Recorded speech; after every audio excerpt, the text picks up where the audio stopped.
Greetings, greetings, greetings, greetings. What it do, lineage? What it do? This is your brother Chief. Listen, we're about to get into a video. Let me make sure I have audio on Facebook. Give me 1 second, please.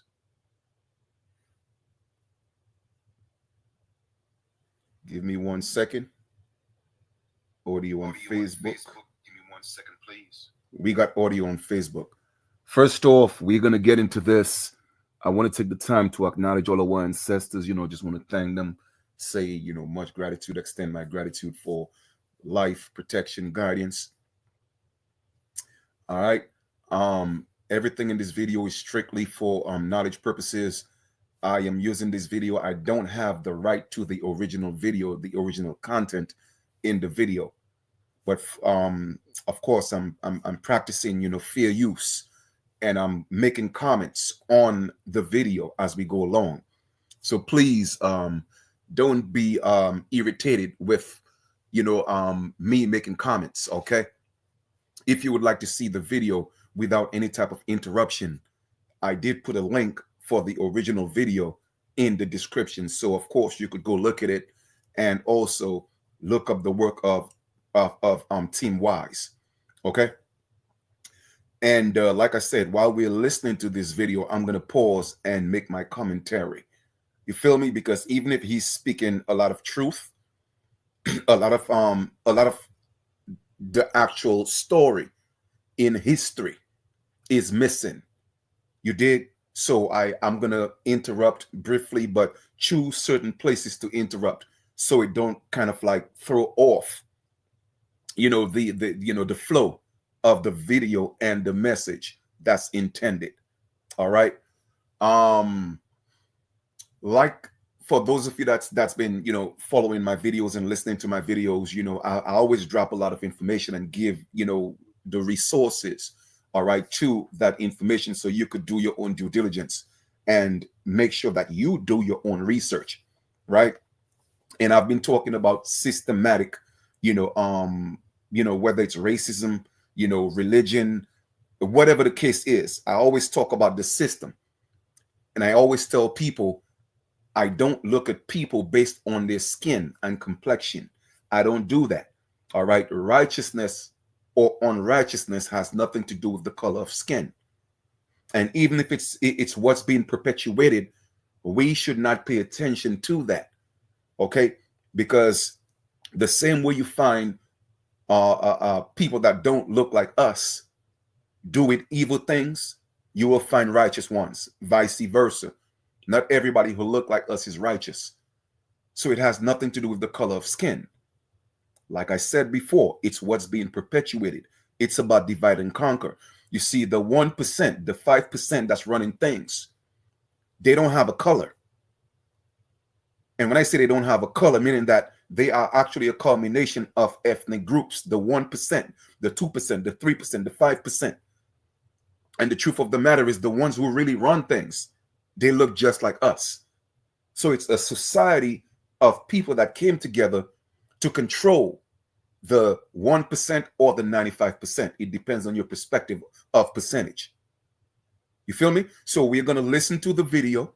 And as we go along, I'm going to make commentaries when necessary. But I also put the link in the description for you so that you could look at the video in its entirety. Because most people don't know what's going on. They're just totally oblivious to their situation. They don't know why it's taking place. They have no idea how these things were structured. All right. So we're going to get into that. And so far, I've seen 2 people on here. Mahogany X, welcome to the build. Goddess Empress Everlasting Waters, welcome to the build. Okay. Let's get into this. And this is strictly for knowledge purposes. And I have people on here, but it's still saying 0 people on here. I don't get it. I don't know what's going on. But anyway, I'm not even going to stress that right now. You feel me? Let me the people on here. All right. So I know I'm live. So let's get into this. Let me go ahead and share my screen.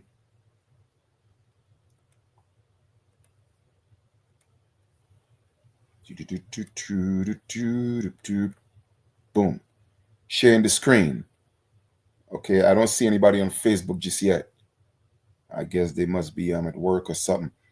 The video is of Team Wise is about an hour and 14 minutes. However, I'm 30 minutes into the video.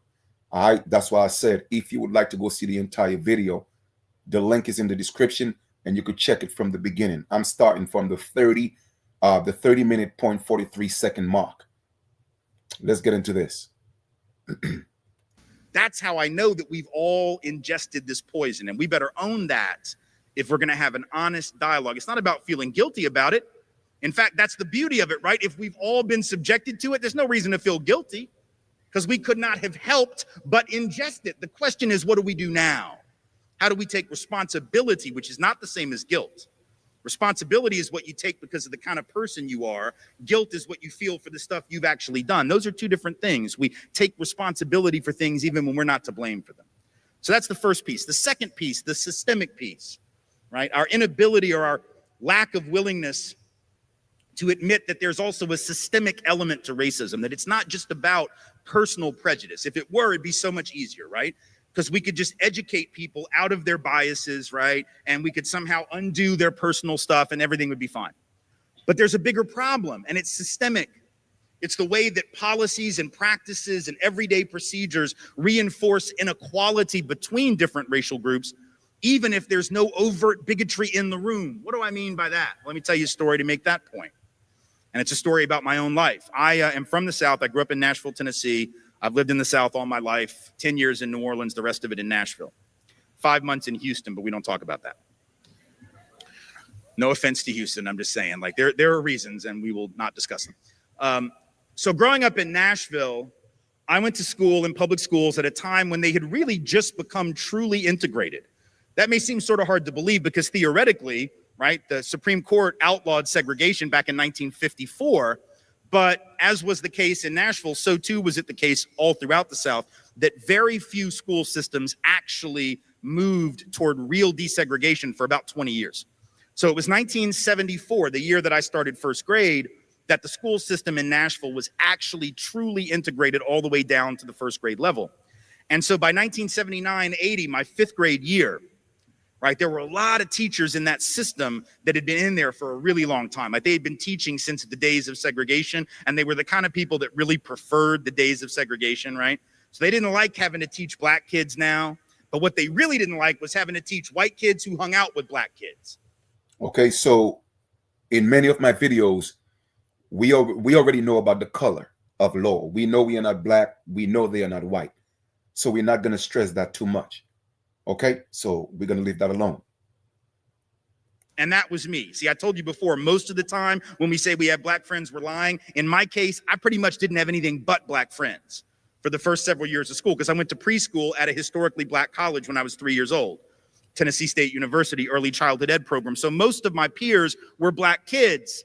So when I got into public school, that's who I was hanging out with. That's who I played ball with. That's who I played on the playground with. That's who I sat in the cafeteria with. And there were teachers who not only didn't like the black kids, but really didn't like me, particularly because of my affinities, both culturally, linguistically, and artistically with black folks. These are the early days of hip hop. And I was that kid. Like I was the white kid that hung out with, we would have like rap battles. And I'm not going to do that shit now because it would be tragic.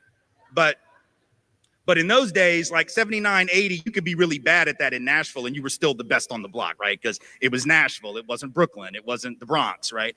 So the teachers really had a problem with who I hung out with and the music that I listened to and who my friends were. And there was one particular teacher, Mrs. Crownover, who was most offended by it. And so one day I get a report card, I have a D- in a reading class, which was what she taught, right? And my mom freaked out because reading was like the one thing I could do, right? If it was a math class, she would have totally not even blinked. She'd have been like, well, at least you didn't fail, you know? Good for you. You got it up from the F last time, you know? But in this particular case, I've been reading since I was like 2.5, right? So she sort of freaks out. She schedules a parent-teacher conference. She goes to talk to Ms. Crownover. And within about 30, 45 seconds, she realizes that grade had nothing to do with my actual effort, let alone my attitude, let alone my ability to read. It had to do with my social circle because Ms. Crownover looks at my mom within the first minute of the meeting and says, any white parent that would send their kids to public school in this day and age, meaning an integrated day and age, obviously isn't fit to be a parent. They've lost their mind. This, by the way, is not what you want to say to my mother. So within a day or two, she organized with some other parents, and within 2 or 3 or 4 days, she had very directly and unceremoniously made sure that Mrs. Crownover was relieved of her income and her professional duties from there on out. She was forced into early retirement, as she should have been. So good for my mom. On the one hand, that's great. We got rid of the bigot. But remember, I told you it wasn't about individual bigots. It was about systems. And so here's the problem. Even as my mother took action, as she should have, to remove this racist from the classroom where she had no business teaching, right? But the problem was that after Miss Crownover was gone, I went back into a school system that every day, in a very subtle but pernicious way, was sending the same kind of message that Mrs. Crownover was trying to send, which is white students are better, black students are lesser, and they shouldn't be together. How was the system sending that message? Very easy. By putting almost all the white kids in the honors and the advanced level classes, no matter what kind of students we were. I was a lousy student. I wasn't a good student till like last week. I literally got my shit together like Tuesday of last week, right? I wasn't a good student, but I was always in the honors track. And the black kids, no matter how bright they were almost always in the standard or the remedial level track and never moved up no matter how well they did. So the system was sending a message by dividing us and saying that it was division based on ability, but it wasn't. They were sending the message that Crownover was sending. They didn't even need her there to send it, you see. And my mother never saw that. And I never saw that. It went right over our heads. And that's not just a 1979 story. That continues to happen today. Right now in this country, students of color are half as likely to be placed in advanced placement and honors classes compared to white students. Students of color are half as likely to be taught by the most experienced teachers. White students twice as likely to have the most experienced teachers, right? Black and Latino students 2, 3, even 4 times more likely to be suspended or expelled, even though they do not break the rules more often than white students. That's the belief, but it's not true. There have been 14 different studies. They all find the same thing, that the rates of serious school rule infractions are virtually identical across racial lines.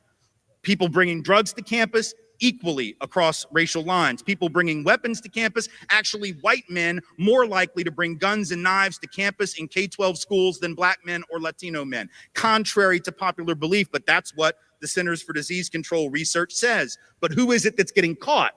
It's black kids and Latino kids. They're the ones getting searched. They're the ones getting detected. They're the ones getting suspended and often prosecuted, whereas white students are doing the same thing, doing drugs just as much, bringing weapons just as often, if not more so, and escaping notice. All right. So point noted. Like I always say, it is a systematic thing, right? It is a systematic thing. And we have to take notice and realize that everything is stacked up against us. We are not failing because we are lazy people. We are not failing because we are not capable. You feel me? We are not, the majority of our people aren't poor because our people don't like to work. No. This is happening, and our circumstances, all right, our experiences, they are happening because it's systematic. And we keep voting for the same system, regardless of whether you think it's the left wing or the right wing. It is the same bird. We are voting for the same illusion. In other words, the same system that's geared, that's set in place, a perfect system, because it's doing exactly what it's supposed to do. A perfect system that was designed to make sure that we don't succeed, that we never step up. And that's why I keep pushing and pushing and pushing and teaching you. Maybe if you hear it from somebody else that don't look like us, because that's what y'all do. When people like us tell you the truth, you don't listen to us. You don't pay us no mind. You don't take us seriously. But when the pale man does it, it comes up a little bit different. And that's why I don't look at things from a color perspective, because everyone has the ability to tell the truth, regardless of their skin color, or somewhat tell the truth to whatever extent that they know or they're willing to tell. And I respect him for that. Although, like I said, I have to make my commentary like I'm doing now in certain areas, just to kind of put everything back in perspective. All right, let us proceed. So that's still happening. That's a system, and it doesn't require one overt racist in the classroom for that to continue, right? So that becomes a problem. We have to do more than just look at the individual. We have to look at the way that structures operate, sometimes without us even realizing it's happening. Because if we don't do that, we can get rid of every individual bigoted cop or every individual bigoted teacher or any individual bigoted employer. We can sue them, I guess, in court. And maybe people can even win those lawsuits. But what does that really change unless we take aim at those institutional policies that keep recreating inequality? The third piece, our unwillingness to see how history affects the present, how the past and the present mix.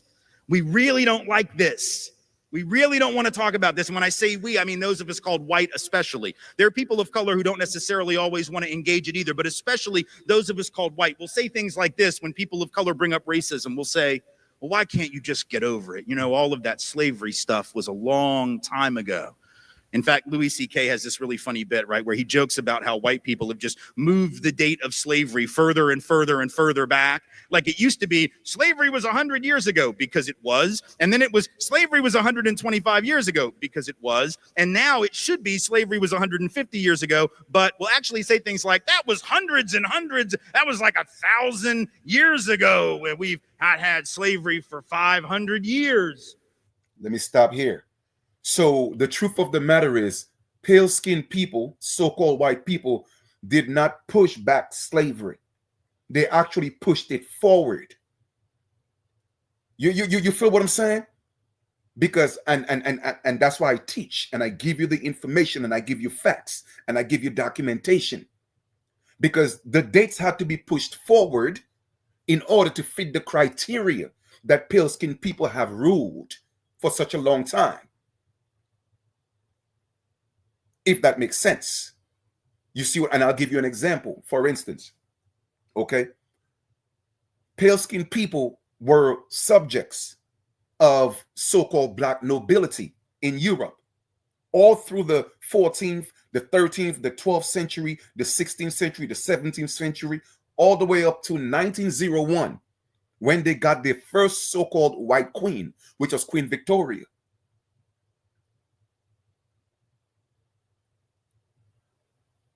You feel me? But the point I'm making is this. When they came into the Americas, all right, and they're telling you that pale-skinned people was ruling all through the 16th century, that's not true. They started, the main rule, they started in the late 19th century. So they pushed it forward so that the story could fit quite well, so that you don't realize if you go past that, you actually go back, you'll realize that they were servants and slaves like everybody else. Because servantry and slavery had nothing to do with the skin, the color of one's skin. It was a caste system based on, in society, based on the have and the have-nots. As a matter of fact, it is still that way, but it is not being promoted that way. The propaganda is not being pushed. So you could see the true color of slavery and servantry based on the have versus the have-nots. So they have to keep pushing the color lines to make you think it's about color. But it's not. It never was. It still isn't. That's the perception that's being given. So history as we know it is not within the constraints of the timeline that they have told us. Okay? The genealogy of slavery and history that we are taught, it is not the correct date. Everything will shift around to fit the narrative of those that are actually put in place or were put in place to control and rule. And that's a fact. Let's continue. When in fact, it's very much within the lifetime of people in this room's great-great-grandparents, even sometimes great-grandparents. And in fact, de facto slavery extended well past the Emancipation Proclamation, there were people of color being sent back into virtual enslavement all throughout the first 30 years of the 20th century, being made to work in the mines in places like Birmingham, coal mines there and elsewhere, going back to the very plantations from which their grandparents and great-grandparents had been emancipated as sharecroppers, as tenant labor, tenant farmers, right? So in fact, slavery isn't that long ago. Segregation certainly isn't that long ago. But here's the point. We don't want to talk about it. And this is really funny that we want to tell black and brown folks to get over the past, because frankly, those of us who are white, we love the past. Absolutely flippin' love the past. How do I know that? Because some of us clearly want to go back to it. So I'm going to pause here real quick. And like I said, I have to make these comments. When I'm done, I have the video in the description below. You could go see it without any interruption. When we're talking about plantation, people get that confused. Okay, when we're talking about plantation, it does not necessarily indicate, okay, slaves coming from Africa. That's not what it means. A plantation was just like a job. Take, for instance,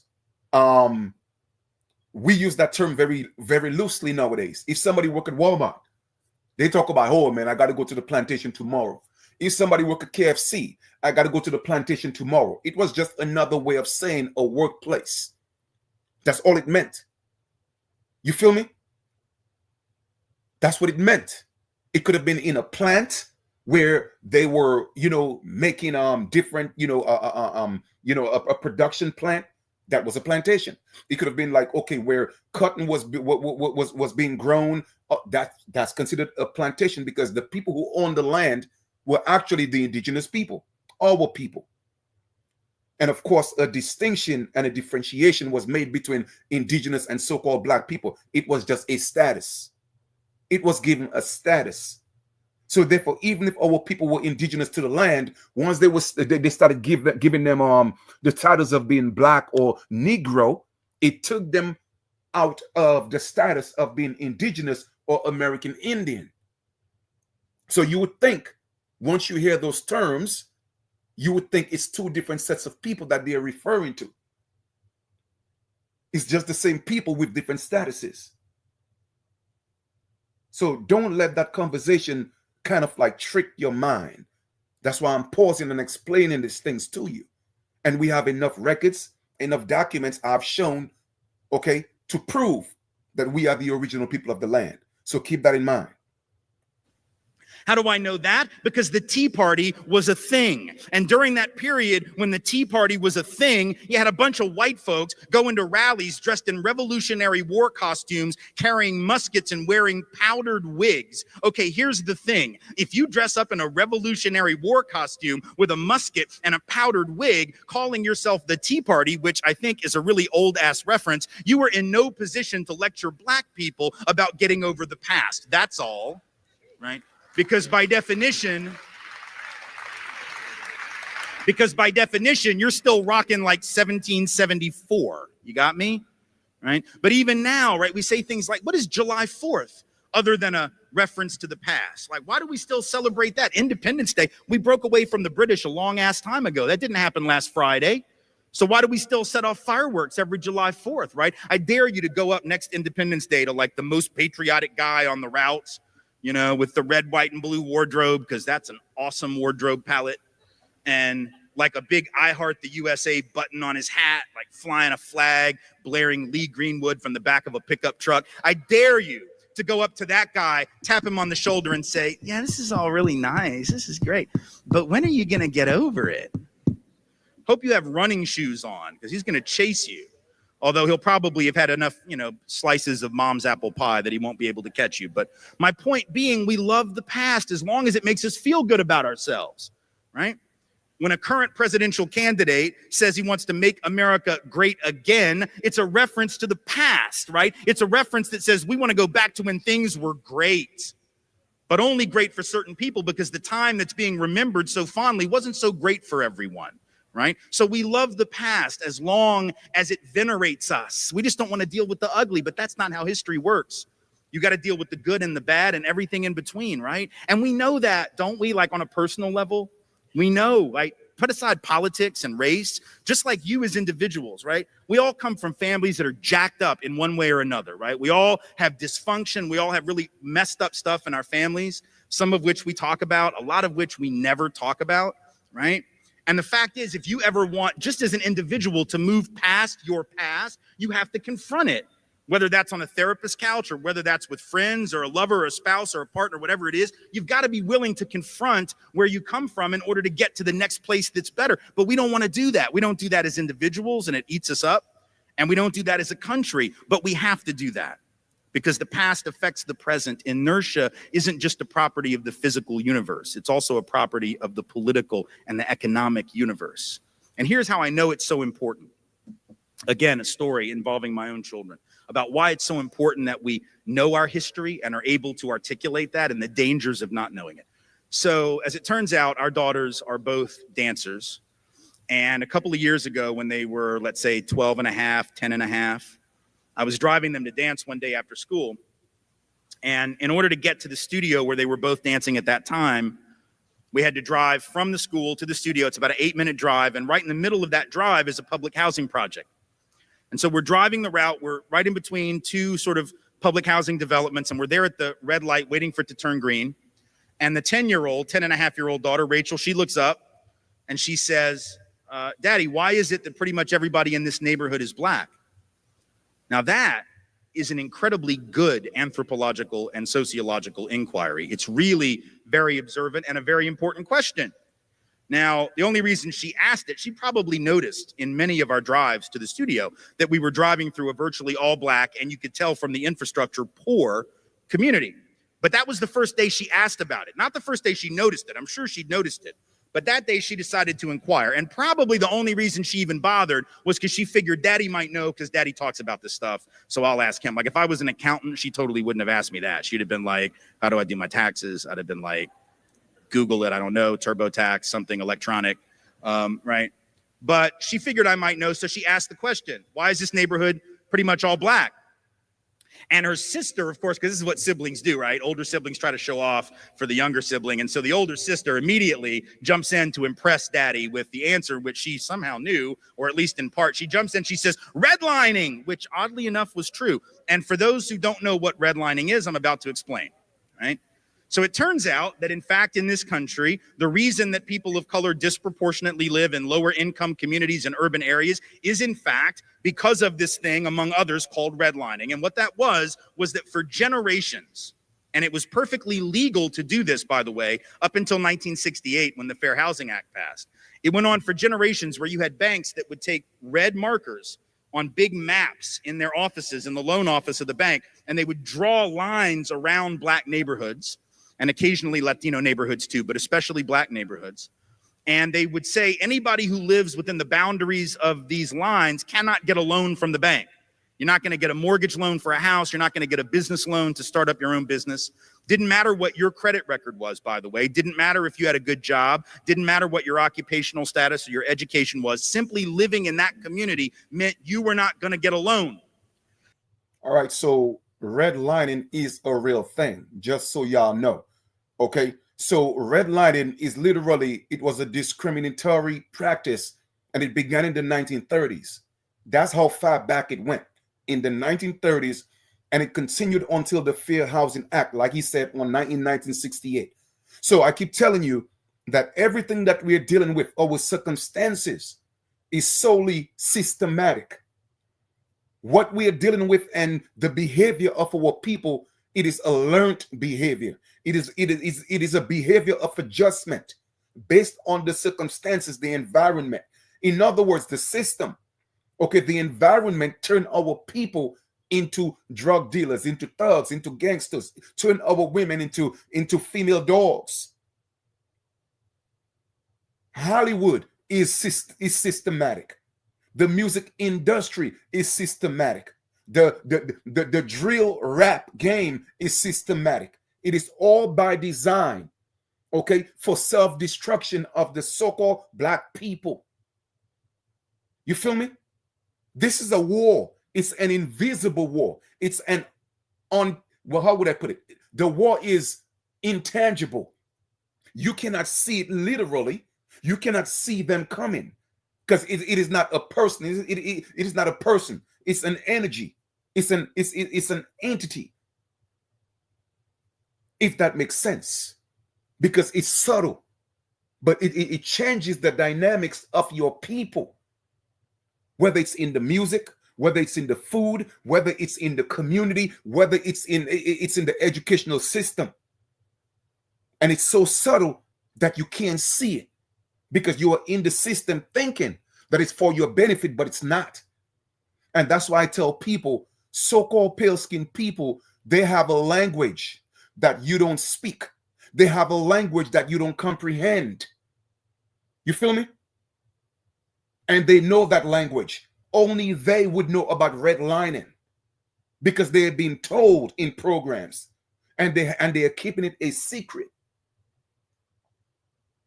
Even the ones that think they are pale skin or so-called white and it's for their benefit, it actually isn't for their benefit, because it only benefits the 1%, the 5%, because even the so-called other pale-skinned people that's not part of the 1% thinking because they call themselves white, they're on the same level with the 1%. No, they're still being discriminated against.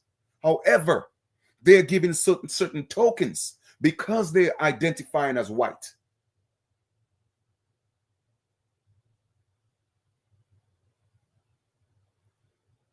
And people don't get that. You feel me? They don't get it. But let us continue. Let us proceed. All right? Let us proceed. So when my daughter says redlining is in part implicated, it wasn't the full picture, but it was a big piece of it. The bigger picture being a history of discrimination, who could live where and who couldn't. And so I explained that to my daughter, the 10-year-old, of course. When her sister said redlining, she said, yeah, I don't know what that means. And I said, yeah, neither does your sister. She's just showing off. But I explained it. Took about 3 minutes, real simple little 3-minute discussion. Wasn't a long conversation, right? But it was enough to let her know that history matters and that the things that she sees didn't just happen, that they're the result of certain policies. Because here's what's interesting about that area that we now like to call the ghetto. The reality is the ghetto was created, and public housing in particular was created not for poor black people. It was created for poor white people. And in fact, for the first several years of public housing, people of color couldn't even get into public housing projects. They were essentially segregated by race. Only poor white folks could even live there. And then what happened is the government created some new programs under the FHA program, the VA loan program, later on the GI Bill program, which allowed those same white folks who had been poor and struggling to leave public housing and to leave urban areas and to hustle it out to the suburbs where only we could live, or to the smaller towns where only we were going to be welcome. So what's interesting is that the hood became the hood because only people of color now were allowed to live there. White folks were literally being subsidized by the government to move to the suburbs. The white middle class, and make note of this, was built by government. All right, let's pause here for a second. I've always told y'all this. The ghetto, okay, the ghetto, the projects, it wasn't started by our people. It was not for our people. I keep telling people this, okay? Even the civil rights movement, it did not start with our people. It has always been about poor so-called white people. And when they get the benefit, and it is always perpetuated that it's about us, because our energy always changed things. So when we get involved, it's changed. Okay, it's changed. But because we are literally at the bottom of the change in that situation, we don't get to see and reap the benefit as those so-called white people it was actually established for. If you get the drift of what I'm talking about, we are always at the bottom because we are too blind to see that it is systematic. The projects and the ghetto, the hood, it wasn't a so-called black thing. No, the hood was a poor, so-called white instituted, how would I put it? Instituted environment, a community that was created for poor white people. Our people had nothing to do with that because we were isolated. The same way we were not part of the 1790 census. because we were isolated. We were not supposed to be a part of that because we were the so-called people, black people, that we are the American Indians. So we were not supposed to be a part of the system, period. We fought to be integrated because we wanted to be a part of that. Because we couldn't see past the illusion that being our own sovereign self, in our original indigenous self, they made it seem insignificant. So we were fighting to be a part of something that we were not. And that's why we are dealing with the situation that we are dealing with today. Okay? Government programs that underwrote those loans because those families could not have afforded a loan otherwise. They were able to get one because the government underwrote the loan and guaranteed the loan in case of default, but only for people of color. Only for white folks. People of color, by and large, couldn't get in on any of that. All right, which takes us back to how would I put it? Full faith and credit. So as you could see, all those programs, if they had failed by default, the US government, made a promise that they would take up the slack. Okay, they would pay for everything. They would take care of the bill, basically, because everything was already paid for. So a certain demographic of people, aka so-called white people, they knew that memo. They knew that memo. It was passed down in codes and through codes, a language that so-called black people did not speak because nobody taught it to them. Typical example, redlining. How would you know that the bank was putting red lines around your communities so that you could stay in a certain demographic and not get loans and move into different places because you had to be contained? However, so-called white people knew that, even the poor ones, to create the illusion of divide and conquer, because now even the poor ones think they're better than the richest so-called black person. My brothers and sisters, it's all a game. It's monopoly. It's a game that was well constructed. It's a perfect system. The only problem is the majority of our people, they don't comprehend the system because they were not taught the system. And that's why it's so difficult to teach our people, because even the ones that think they're making money, even the ones who think they're so-called rich, even if the ones who think they have a degree in a so-called job, okay, guess what? The poorest so-called white person has a better status than the so-called the richest so-called black person. And that's a fact, because it's systematic. Let us proceed. So white folks were able to move, people of color were not. Certain neighborhoods deteriorated economically, other neighborhoods went up in value. At the very same time, the government was doing what they called urban renewal, which meant they came through black neighborhoods and Latino neighborhoods, and they built interstates right through the heart of the community, right? Knocking down black homes, black apartments, knocking down black-owned businesses all around the country. Between 1950 and 1970, about 1 in 5 apartments or houses lived in by black folks was knocked to the ground for economic development purposes, even though people of color couldn't benefit from almost any of that economic development. So that's how our communities come to look the way they look. But if we don't know that, and if I don't tell my daughter that, but maybe let's say I don't tell her because I don't know. What if I don't know the history? What if I don't do this work and therefore don't know the answer? What do you think my daughter is going to assume is the answer? What would you assume is the answer? You know what we would assume if we're not taught the history? We would default to the position of this culture, which says what? Wherever you end up, it's all about you. So if you're living in a poor neighborhood, it's just because you didn't work hard enough. And if you live in an affluent neighborhood, it's obviously because you're smarter, right? The default position of America is this notion of rugged individualism and meritocracy. And wherever you end up is all about your own genius, your own effort, your own morality, your own cultural ethics. That's what we believe. And we believe that even though there is no such thing as a rugged individual in the history of human beings. How do I know that? Very simple. Human beings are social creatures by definition. We've never lived in isolation from one another. We've always lived in families and tribes and communities, nations, right? You hear that pause? That whole individual idea that my people have, that's why y'all failing. That's why we are not winning, because you think you have to do it by yourself, okay? tribes, clans, families, communities. Maybe you're hearing it from him, somebody who don't look like you might take me a little more seriously because I've been telling y'all the same thing for years.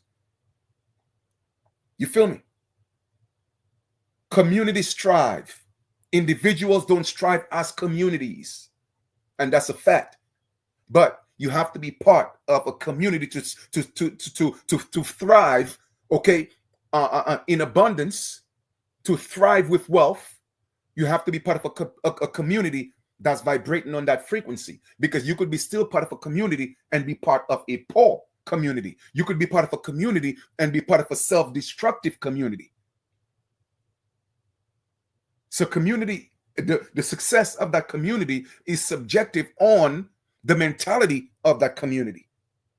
But because our people are taught self-destruction, and it's by design, it's by design. Do you think the music is the way it is because that's what our people choose? No. That's what they have to do to get paid. Well, Chief, how do you know? Because it did not start that way. Our music was about love, political issues, talking about unity, talking about fighting the system, but they wasn't making that type of money. So when the introduction of, okay, well, I could pay you $1 million, 2 million, 10 million, 10 million, but you have to change the dynamic of your music. You have to change the message in your music. It's all part of the system. Now, if I could pay you $10 million to promote self-destruction, but within the paradigm of that self-destruction, it could make me trillions. Why not? Why not pay you 10 million to destroy your people? While you destroy your people, I'm going to make $1 billion. That's called business literacy, regardless of how immoral it is. You feel me? Pay attention, my brothers and sisters. If you ever meet someone who's actually a rugged individual and hasn't been raised in a social context, you need to get the hell away from that person. They would be like a feral animal, right? They would be wild. It'd be like being raised on an island by a porpoise. They wouldn't even know how to have language. They'd probably try to eat you because they wouldn't understand there's like a taboo against that, right? You need to get the hell away from anybody who's actually a rugged individual, because there are no such thing. And certainly, let me just say this, if you inherited $200 million from your daddy's real estate empire, you sure as hell are not a self-made anything or a rugged individual. You might want to write that shit down.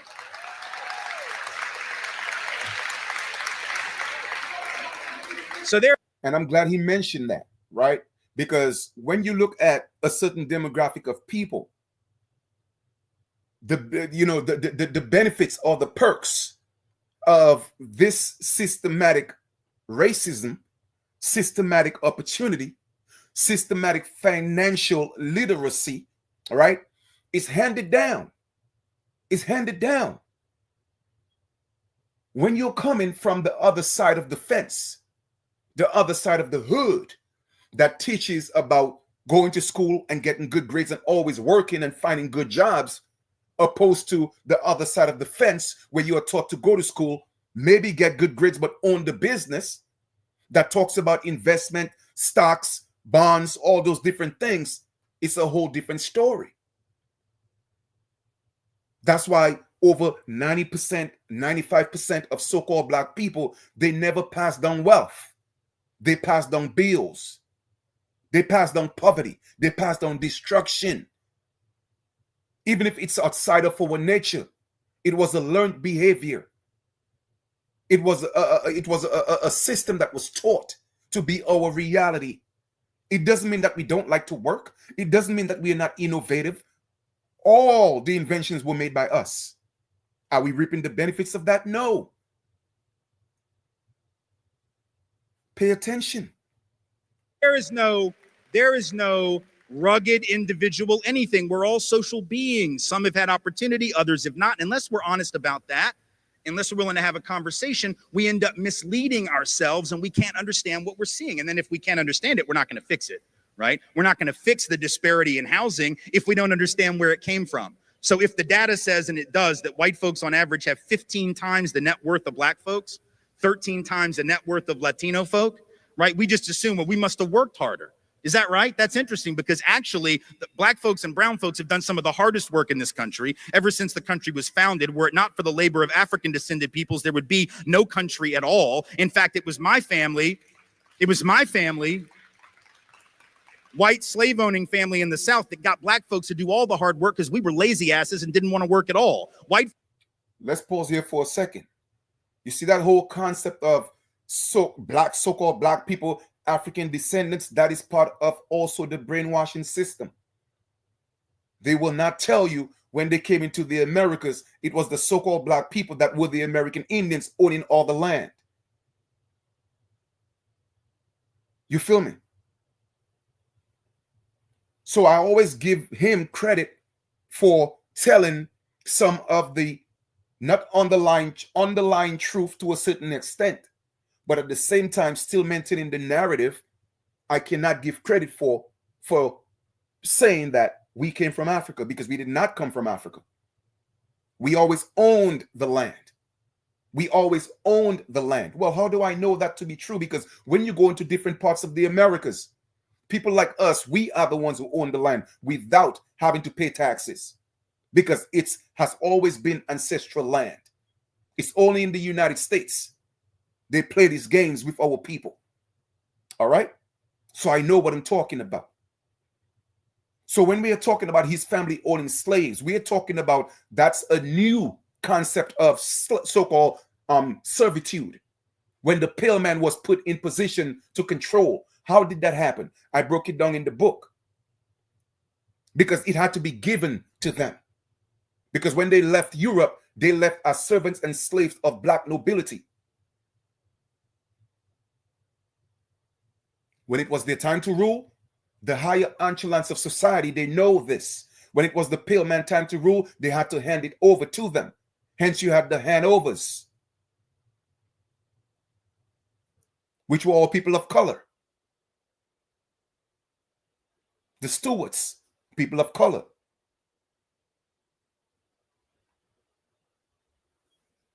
Folks in the South on the plantation used to want to sit on the porch and drink mint juleps and have carriage rides rather than work, while black folks did all the real labor. And yet we decided that black folks are lazy, which I find fascinating.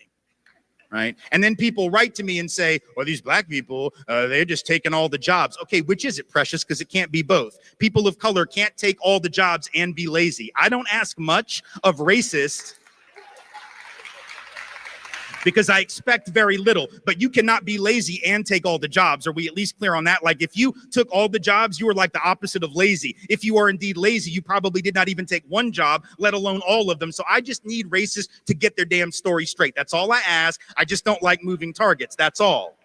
All right, so let's pause. Let me give you another example. Let us go to Target, for instance, right? If you go to Target or Walmart or any of those big franchise stores, and let's just say you see the majority of people there working, they are so-called black people. That would be considered well, it doesn't matter whether it's so-called black or so-called white or Hispanic, right? It doesn't matter. But bottom line is, that would be considered a plantation, the business itself, right? Who owns the business? Caucasian people, pale-skinned people own the business. So let us move 100, 1,000 years from now. When we look back on somebody telling that story and they told you that the people at Walmart, 95% of them were people of color, all right, and they worked on that plantation at that job, and they were slaves or they were servants. It's the same thing. Everything was done through a corporation, okay, and all the corporations that was doing business, for instance, the West Indian Company, the Dutch Company, the Virginia Company, it all started with people of color. But it was handed over to the pale-skinned man. So they took over the corporation. So when they took over the corporation, the stocks, okay, the stocks and the property that belonged to the corporation, they took over. So if I sell you my business, and I sell you my business, a well-furnished business with the furniture, the desk, everything is yours. That's how the pale man ended up owning slaves. The pale man did not fight no war to win no slaves, my brothers and sisters, man. I'm giving y'all facts. They just took over the corporation because it was handed over to them. It was their time to rule in the Americas.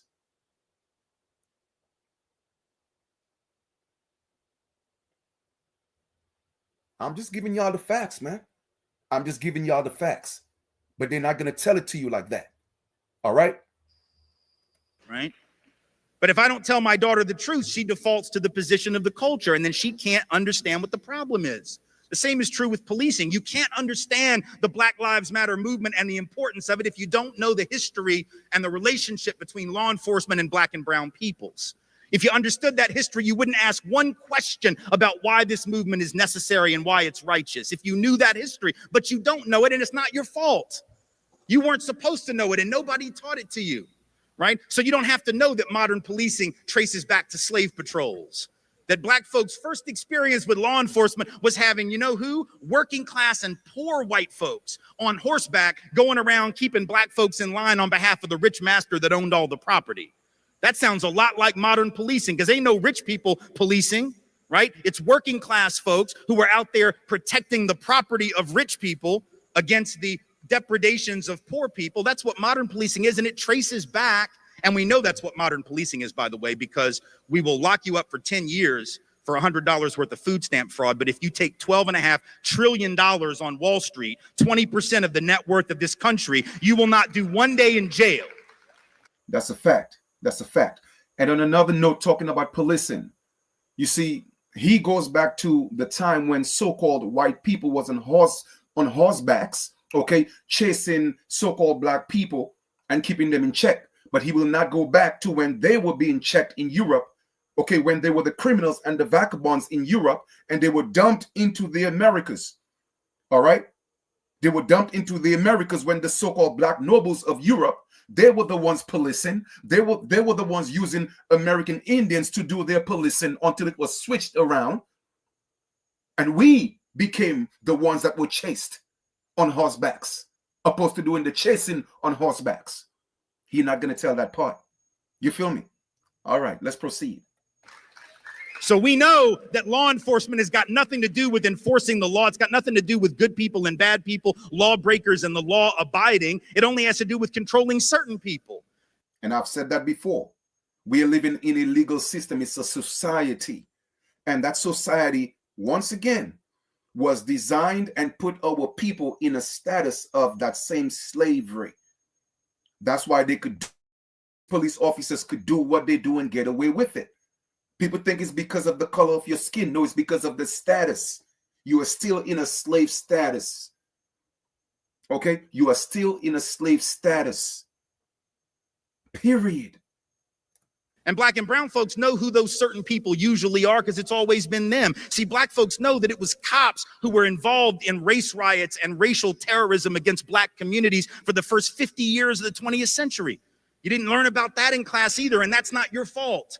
It wasn't taught. But in fact, every single year, just about from 1900 all the way to the 1930s, 1940s at least, there were race riots where white folks would just go into Black communities, burn them to the ground, bomb them from the air, like in Tulsa, Oklahoma, rip people out of their homes, beat them in the street, and police sat by, watched it happen, and participated. That doesn't mean that every cop in the modern era is like that, but it means that Black folks can be excused for being not so clear on the decency of police in their communities because there's a history there.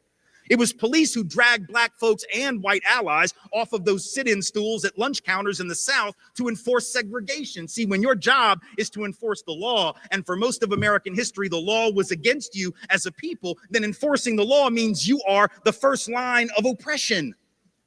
Exactly. That's absolutely correct. You feel me? The system is designed to continue building on the blacks, on the back of poor people, whether you're so-called white, it doesn't matter, so-called white, Hispanic, so-called Black, it doesn't matter.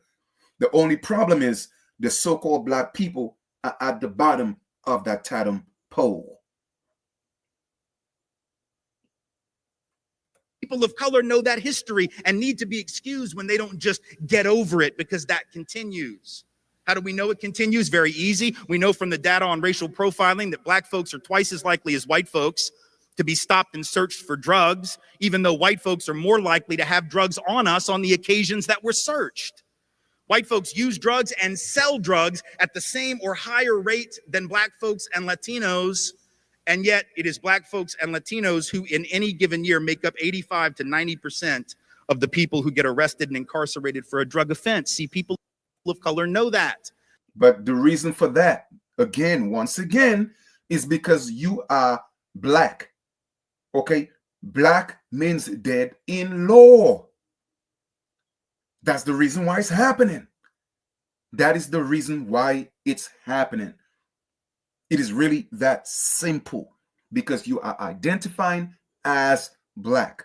White and black are statuses, and I broke that down in a prior video, so I'm not even going to beat the dead horse with this. But that's the reason why, my people. That's the reason why. And they could get away with it because you are already dead. Dead man walking. You feel me? And if we don't understand when black folks rise up and say Black Lives Matter. Well, what do you mean, black? Black lives don't matter because there's no such thing as black lives. There's no such thing as black lives. You see, that was instituted to keep pushing the illusion that our people have rights. No, black lives don't matter because there's no such thing as black lives.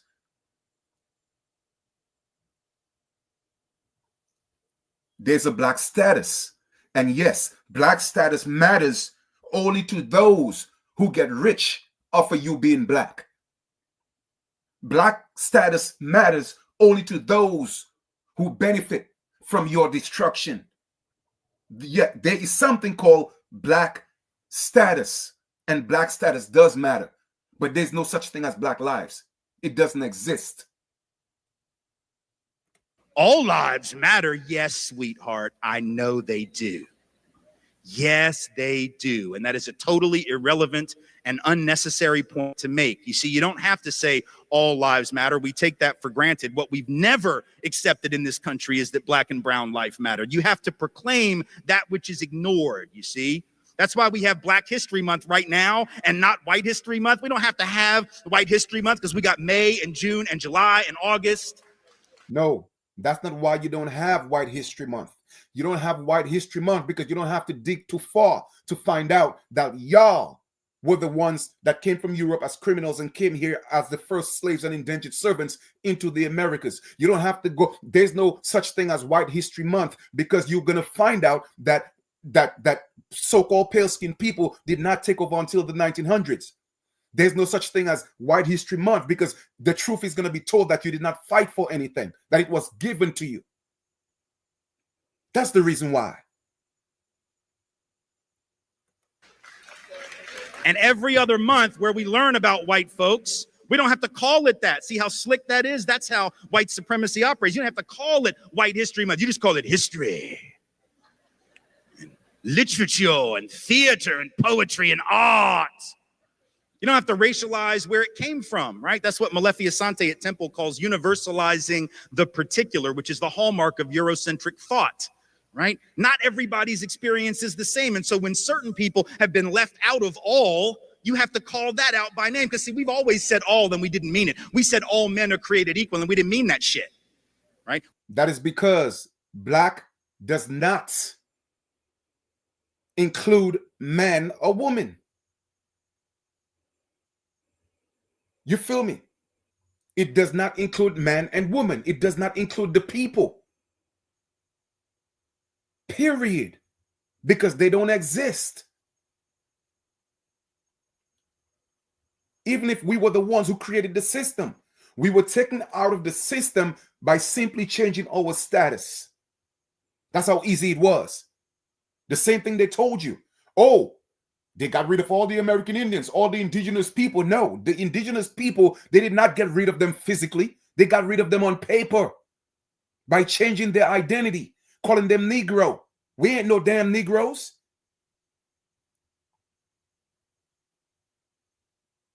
By calling us color. Where's color from? Y'all got to pay attention, man.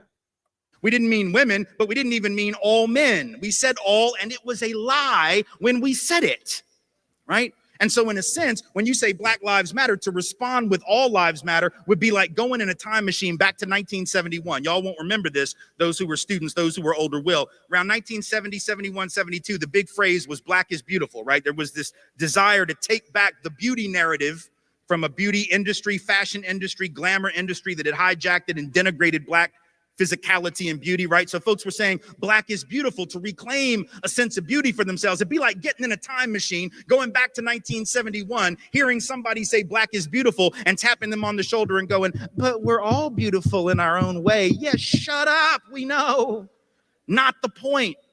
Well, there was a reason why that song came out, to tell our people Black is beautiful, be Black and be proud, because our people at that time, remember, in the 70s, we had soul. So our people were still conscious that they were American Indians.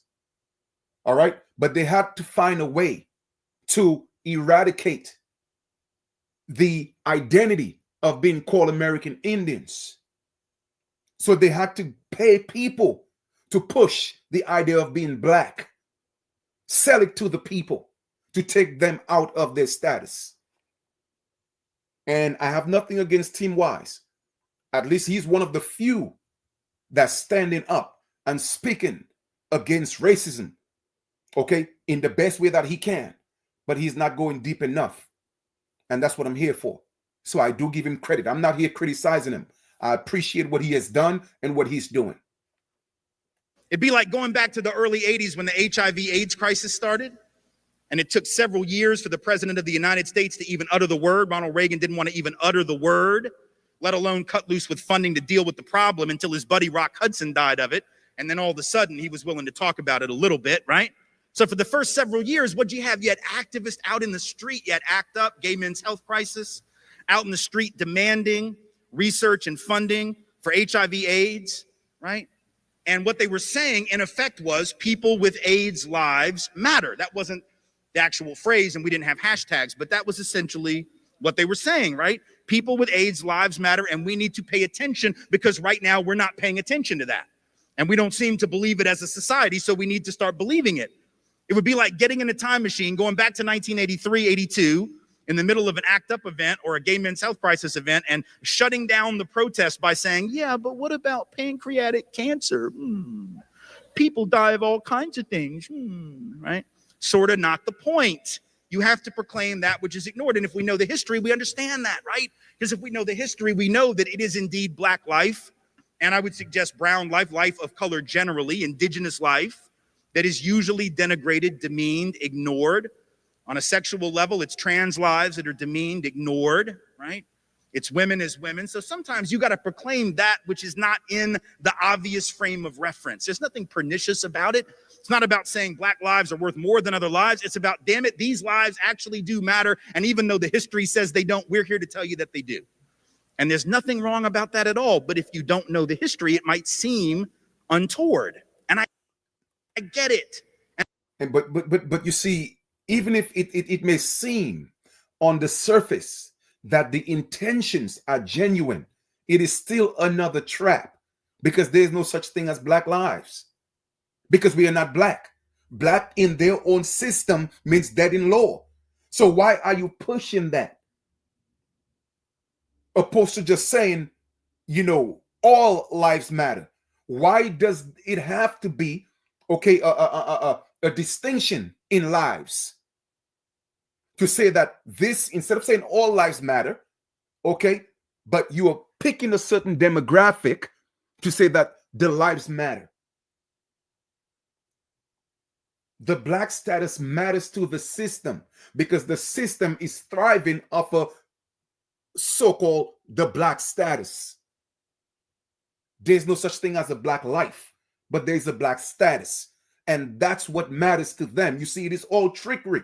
And if you're not sharp enough, if your first eye is not single, you will continue to remain in darkness, and that's ignorance. Let thine eye be single, so thine body be full of light. You are in darkness, and you are blinded by the illusion, thinking that that movement was created to elevate you. No. It was more of a spiritual attack than a physical attack. And again, it's not your fault that you don't know the history, but it is our responsibility to learn it and then apply it to what we see. Same is true with immigration. This immigration drama that we have right now is only possible because we don't understand our own history. As a country, and particularly those of us of European descent, we have lied to ourselves about how we got here and for what reason. See, black folks know why they're here. Native peoples know why they're here and how they got here. You hear that? No, you see the distinction between so-called black and native when the original native is the so-called black.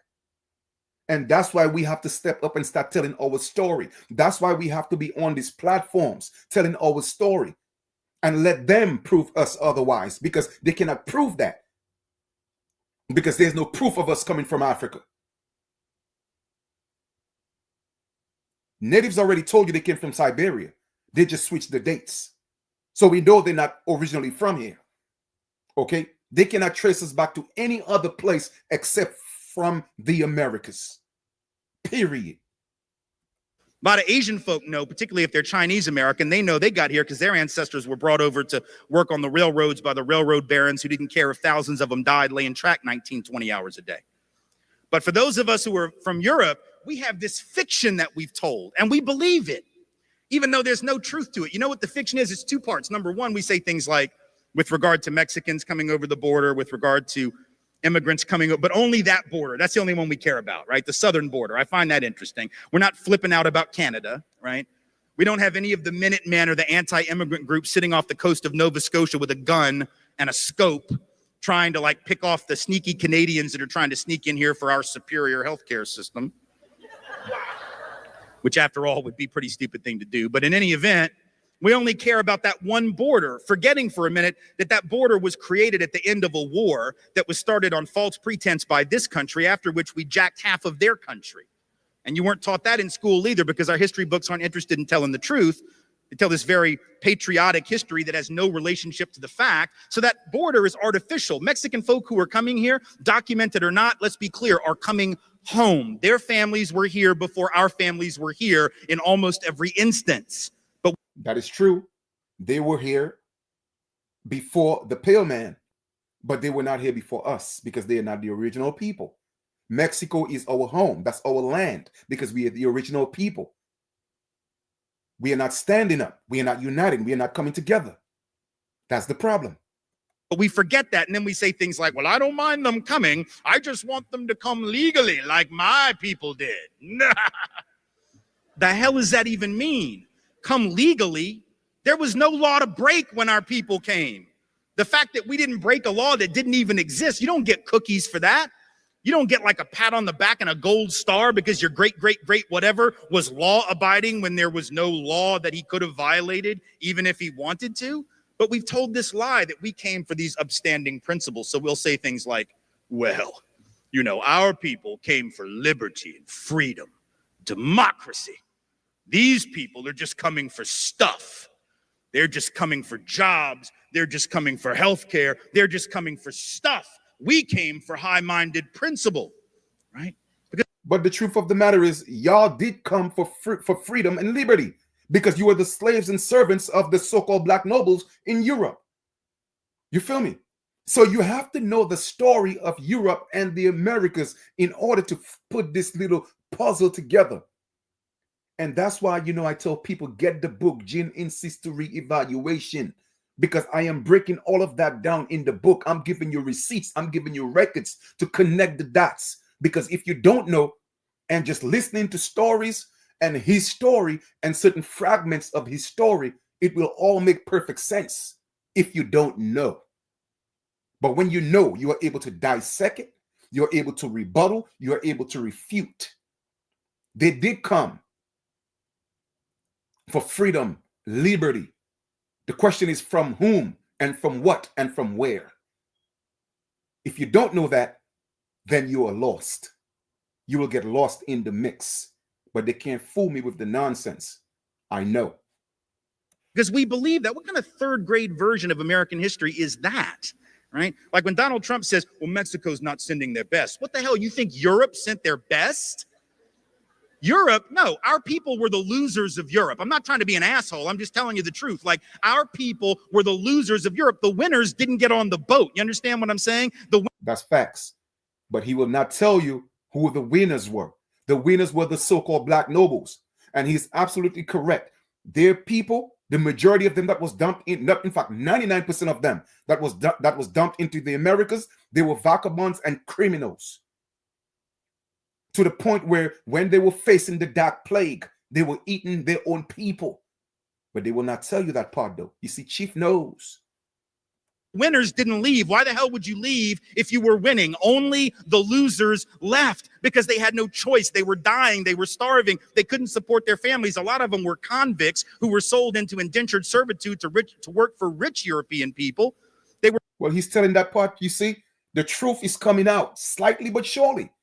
Convicts and criminals, because it was the black nobles that was ruling.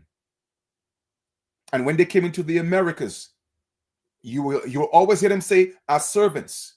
The truth of the matter is, nobody came here as slaves, my brothers and sisters. It was a business. There were codes, there were laws. They only became enslaved after they got here. Even the so-called black Europeans and maybe the few Africans that did come, if they came, they did not come on slaves because they were doing treaties with their kings in Africa. It was a business. These people kissed their families goodbye. They kissed their wives goodbye. We're going to find a better life and we'll send for you after everything is said and done. There is no different from what's happening today. It was not slavery. It was servitude. It was only after they came, they became enslaved. Were barely above the level of a slave themselves. The idea that we had these we didn't believe in liberty and freedom. And we know that because once we got to the colonies, we set up the opposite of liberty and freedom. And I don't just mean that for like black folks and native folks. I mean, even for other white folks. Like, we spent most of the time in the early colonies trying to figure out who the witch was, right? It was like, well, you're not a Christian. Well, no, you're not a Christian. Well, no, you're not a Christian. I'm going to hang you from a tree. Really? Well, I'm going to drown you in the stream. Well, I'm going to set you on fire. Like, that wasn't liberty. The colonies were some of the least free places in the history of the cosmos. But we act like we came for liberty and they're just here to take advantage. Let's be clear. Our people didn't come for liberty. They came for stuff. They came for stuff like land. They came for stuff like opportunity. They came for stuff like the ability to feed their families. And there's no shame in that. None at all. But just like there's no shame in our families having done that, there's no shame in brown families doing that and coming over that border from Mexico, Central America, or wherever else they might be coming. There's no shame in any event, but we've told a lie. It's like we have this image in our head that sometime in like 1650, this was a common scene in England. All the nice white noblemen got together and one of them gathered his children around the fireplace in the middle of the 1600s and said, well, now, children, I think you'll agree with me that we're doing quite brilliant here. And we have this big mansion and we have all this gold. And you remember last week when the king invited us to the palace and you played out in the garden with his children. I know it was brilliant, right? It was great. It was great. It was great. I bet it was lots of fun. But Daddy thinks that we need to stop all that nonsense and maybe strike out on an adventure. So here's my plan.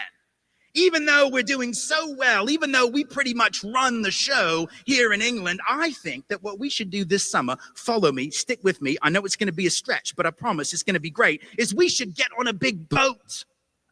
A rickety old ship. I don't even know if it's seaworthy, children. It might sink. We might be eaten by sharks. We might get hijacked by pirates. We might get scurvy and die a horrible death. However, I think you will agree it will be an adventure, a great one indeed.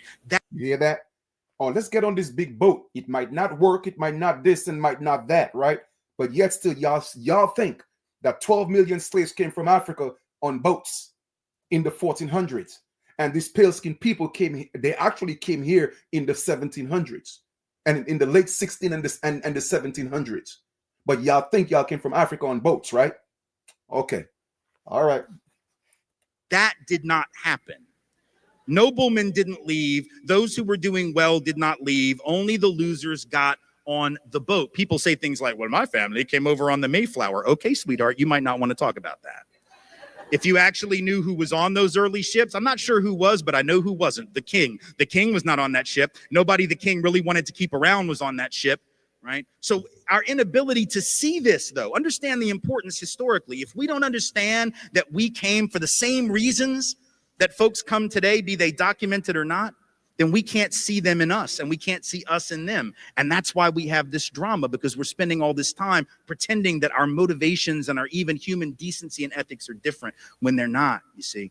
This is why history matters so much. We can't fix any of these problems, whether it's immigration issues, whether it's criminal justice issues, whether it's wealth disparity, all of that. We can't do anything about that if we're not willing to understand history. But let me close with this. And it's a point that I think needs to be made, because sometimes when we talk about racism and we talk about the heavy weight of history, sometimes people assume that there is an attempt on my part or other anti-racist activists or educators' part to instill guilt in white people. I have no interest in white guilt, none. And people of color surely have no interest in white guilt. Guilt will not liberate anybody from anything. It will not liberate any of us from systems of inequality. It isn't about feeling guilty. It's not even about white people per se. It's about whiteness as a system, right? Sometimes people get tripped up on that, right? And they think like, oh, you hate white people. I actually, let me be clear, I love me some white people. I totally, absolutely love me some white people. Like, my wife is white. I totally love her. Those daughters that I've been telling you about, they're white, because that's what happens when white people make babies. I love them. My mom, love her, nice white lady. And my dad and I don't get along, but it's not because he's white. It's about some other shit that we don't have time to process tonight. But if you read my book, White Like Me, you'll know what some of that is.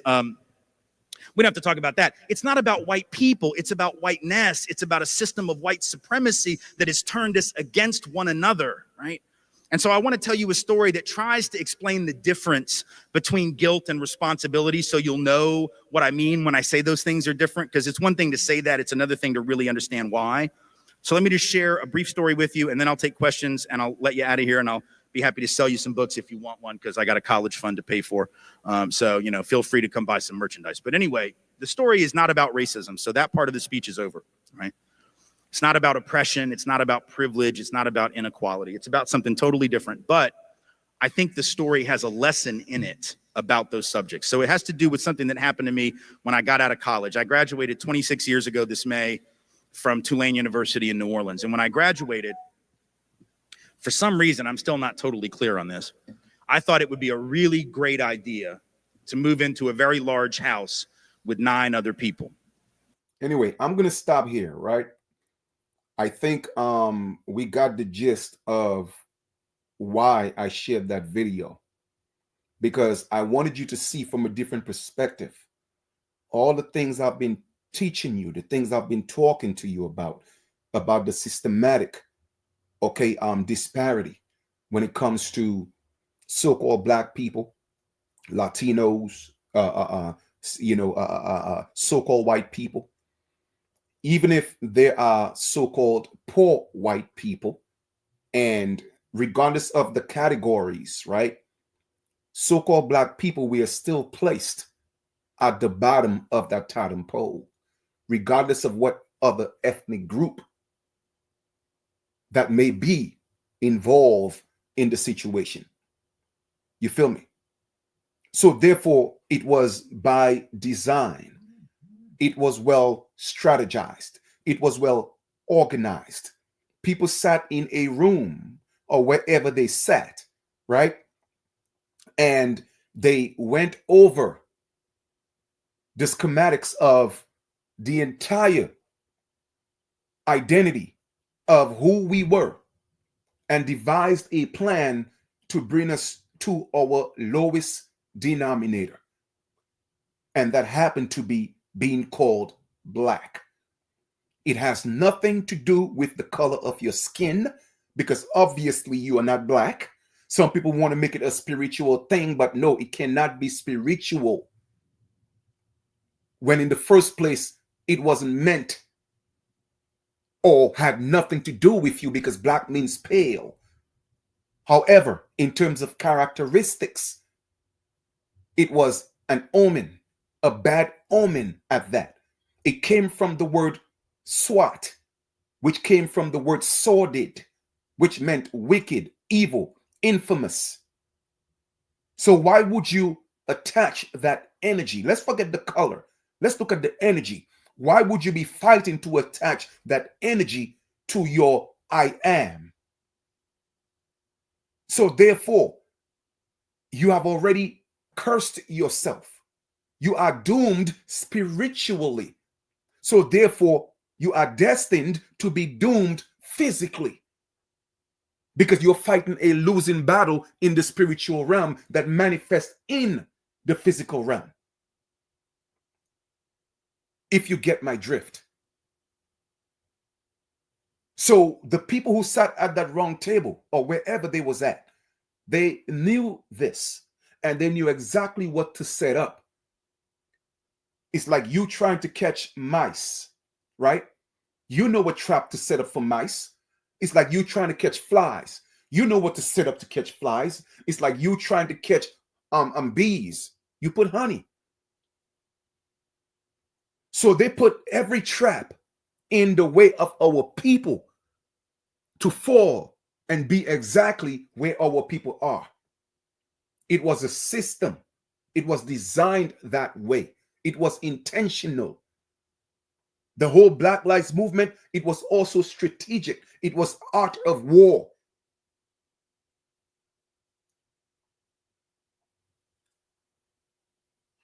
And like I said before, it all started with pale-skinned people. They were the ones fighting for civil rights, not us, because we were not a part of that system. When people was fighting to be in the census, we didn't want to be a part of that, because why? We were not a part of that system as the indigenous people. But the illusion was created. Hey, you're missing something now. You're not part of the United States. You're not part of the census. You don't have a birth certificate. Oh, you're missing out. You don't have a social security number. You're missing out. Our people fell. We fell for the trickery. Everything that glitters isn't gold. So what's the solution? I've always been talking about the solution in every video. Unification. We don't need everybody. Just the ones that know, and the ones who are willing to stand up with those that know. We will change the game. It's not that, and the truth of the matter is, the 1% knows that it's time to relinquish the power back to the original people, but they are afraid. They are in fear. You see what I'm saying? The same ones that's pushing fear, they're pushing fear because they themselves are afraid. What if we truly tell them that they're the original people? What's going to happen to us? Are we going to experience the same thing that we experienced in London under the so-called black kings and queens? That's what they're afraid of. You see, y'all don't get the fear of the pale man in this corporation called the United States.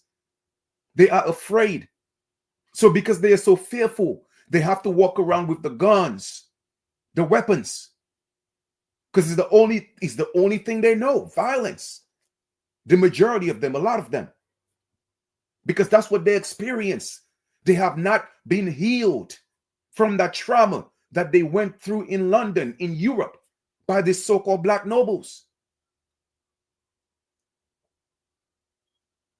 So even they themselves are victims.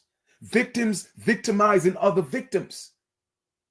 It's like you going into a relationship as an abuser, right? And you're going into this other relationship thinking that you're healed, but you're going in abusing people that's abusing your wife or husband in that relationship,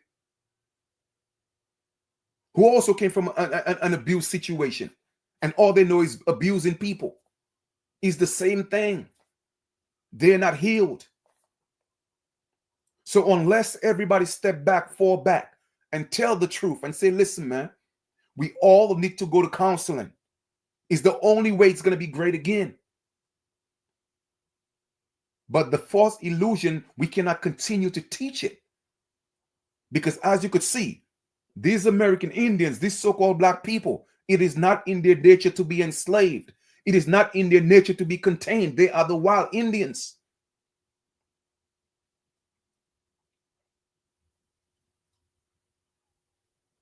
They are just blinded by the fact that they are the lions of the jungle, even if they are kept in captivity, in a contained situation.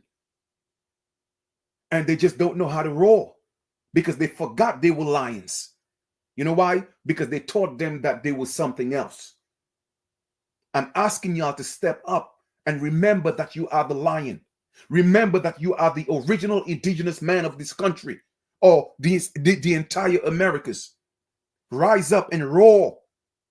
And remember that we are the people that were called American Indians when the so-called black nobles came here in 1492.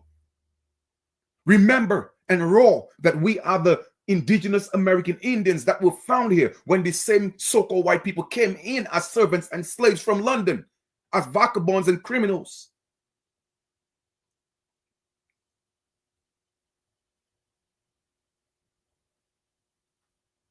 When they did not know how to wash themselves and bathe themselves, because they were still experiencing the Black Plague. It wasn't just so-called pale-skinned people. All the so-called black people they tell you that came from Africa, they did not come from Africa. They came from Ireland, they came from Scotland, they came from Britain, they came from Wales, they came from all these, from Germany. They were so-called people of color as well. They just classified them as Africans because they think all Africa is the only place that could produce so-called black people. These people did not come from Africa. And I've shown you proof of that.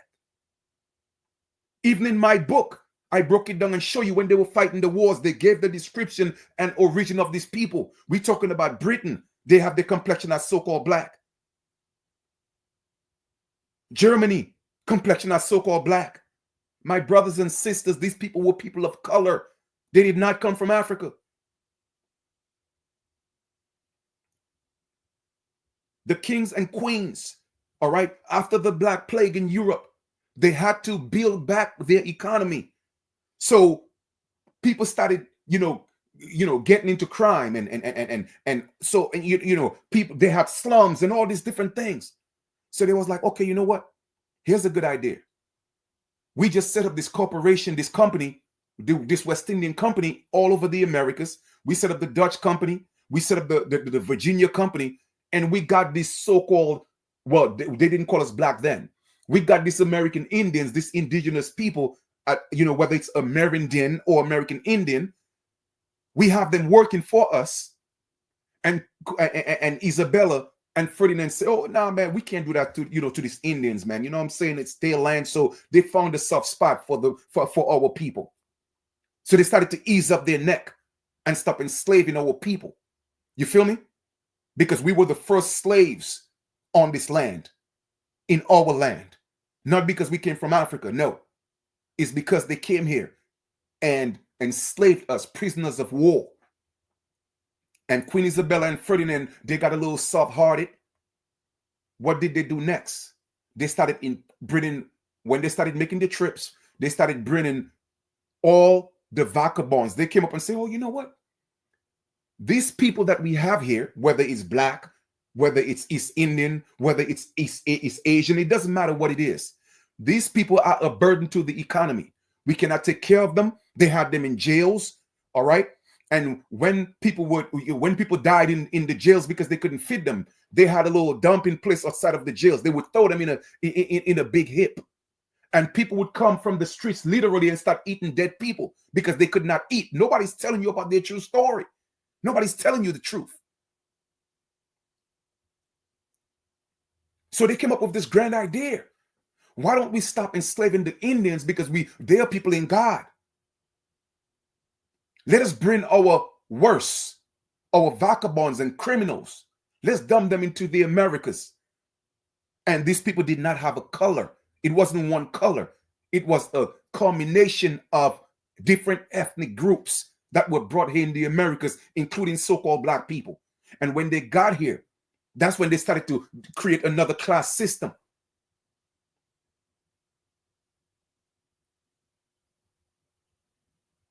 So because we had the same complexion of a lot of these dark-skinned Europeans, we got caught up in the mix and they called us Negroes.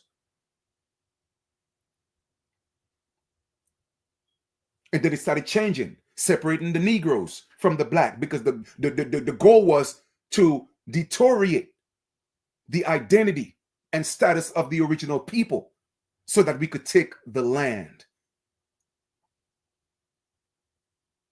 Somebody cannot take something that's yours if you have your original name to it.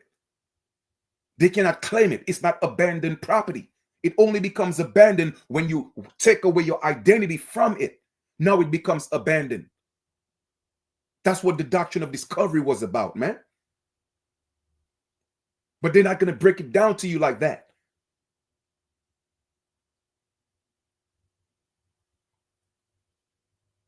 So once again, we came from a tribal people. Oh, that's what we are living right now. The self-destruction, that's not our nature. That was learned behavior based on societal, okay, events that took place intentionally to put our people in certain predicaments. So they have to go in survival mode.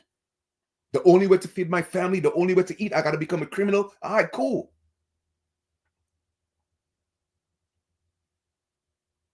It was done intentionally. And this is war. At no point we should ever think the United States corporation will ever have our best interests. It doesn't serve them.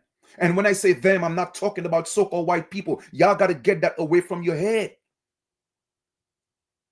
You'll be surprised to see the majority of so-called white people that's poor and even poorer than you, because we always know how to get by.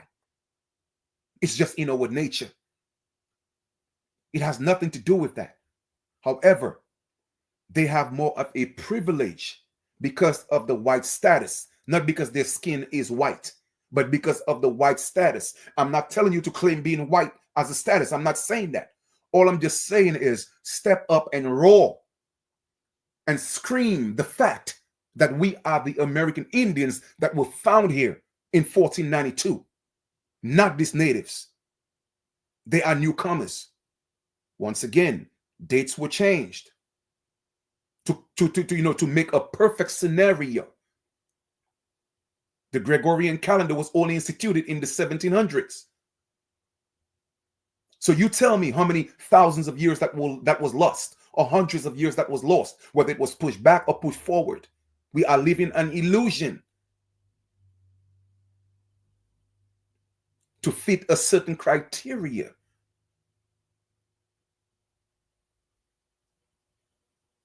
So stand up, step up, scream your greatness, shout your greatness. We are that lion that was in that jungle.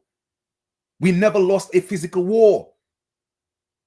So it had to become mental via our spiritual degradation, introducing religion. Now, if you lose your spirituality, if you lose your higher self, you will lose your lower self. Because when you are studied, we are the most studied species, if I may. Even if I don't like using that term, but for the sake of this, we are the most studied ever in the history of man. Because they were always trying to find out where these people came from. They're not African, so where they came from. They are not the original Europeans, so where they came from. They're not the original Asiatics, so where they came from. We have always been here. We are the root. We have always been the root. We have always been the firstborn. But don't worry. Soon enough, the truth will be told on a national scale. I'm always ahead of my time. You feel me? Facts over feelings. So we got to stand up. And the indoctrinated ones who are still stuck on Africa and whatever else, let them be. But those of us who know, why aren't we uniting? Why aren't we standing up to show our people that we know how to make change? We know how to make this happen. We know who we are. We know we are the wild Indians.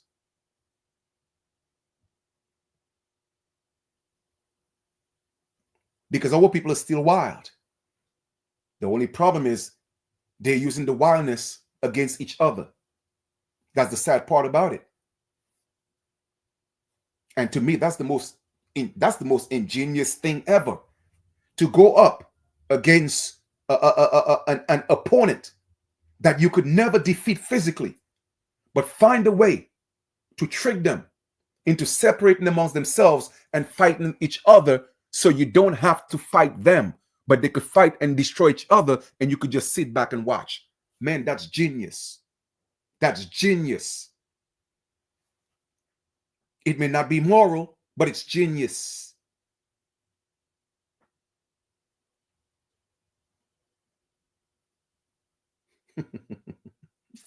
Anyway, man, I'm on here for like a whole hour and 34 minutes. Cause you know me, I get carried away. All right. So, like I said before, I put the link of the video in the description. You could go ahead and see it in its entirety. Team Wise has always been talking about, racism and different things and all that. And I give him credit. I give it, at least he's speaking of things that a lot of people that look like him are afraid to speak of. It's not like as if they don't know the truth. They know it. They just don't want to say it. So I give him credit for that. All right. But where he's lacking, I have to step in and make my comments to put those things back in perspective. Okay. We are not black and we are not Africans, and we did not come as slaves from Africa. Okay. And granted that a lot of different ethnicities, that's why we have the highest percentage of admixture in the Americas than any other ethnic group. That mixing was not done in Africa. That mixing was not done in Europe. That mixing was not done in Asia. It was done here because they had to water down the original people. Y'all cannot see that? You can't see that? That's why we have the biggest admixture. You'll find and not in all the places. In certain places. You feel me? Places like where I'm from, that admixture wasn't like that. Because the smaller islands, it did not happen. It was so the people from the island of Dominica, they were so fierce that even the French and the British had to give them back the land because they couldn't beat them.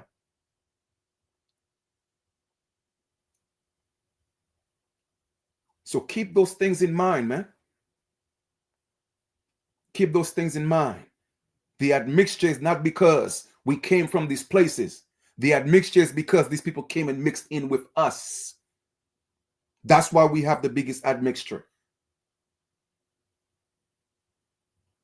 And that's facts. So it's time that we stand up and let it sound from the top of our lungs. Let's be proud to be the original indigenous people of this land. Everything else will fall in place. I guarantee you that. I promise you that. It will. Because the time is nigh. The time been up. The problem is our people were not ready. Because when I first started, everybody thought I was crazy. What you mean we're not from Africa? What you mean we ain't black? And look where we at today. So I know I sparked something because I was one of the first ones on the internet talking about it. I guarantee you, when I first started talking about it, we wasn't black and we not from Africa. I guarantee you, they did not have 10 or 5 people on the internet, not even 5 people on the internet talking about that. I guarantee you that. But look at us today. So it's going to happen. It's happening. But those of us who are a little ahead of our time, we should learn to come together, hold hands, and stand up. And let those that are coming after us know we have prepared something for them. And that's why I'm pushing. I'm pushing. Before I go, go ahead and go to the site. All right. We're going to show you to get your free copy of the book, Genesis to Revaluation, if you want a little more on the history, okay, of the Americas and of Europe and who came here. Go here and get your book. Now, if you want to pay the full price for the book, it's fine. Okay. That's fine with me. Okay. Good looking out. But what I'm doing is, like I've said before, I'm giving away some books for free until, we get ready to set up our book club, which we're going to set up this month. All right. Until then, go to the website. If you just want to pay for the book, it is $30-something on the site, literally 37 plus shipping and handling. It comes up to $40-something. All I'm saying, I'm giving it away for free because I'm on a mission.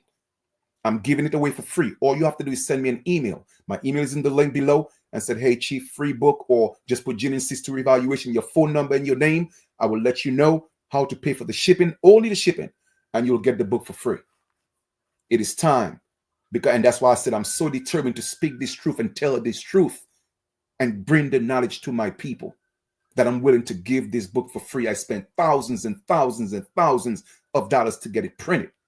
Not even talk about the 362 pages of research of over 20 years I've spent putting that information together. I'm willing to give it away for free because I'm determined. You feel me? All right.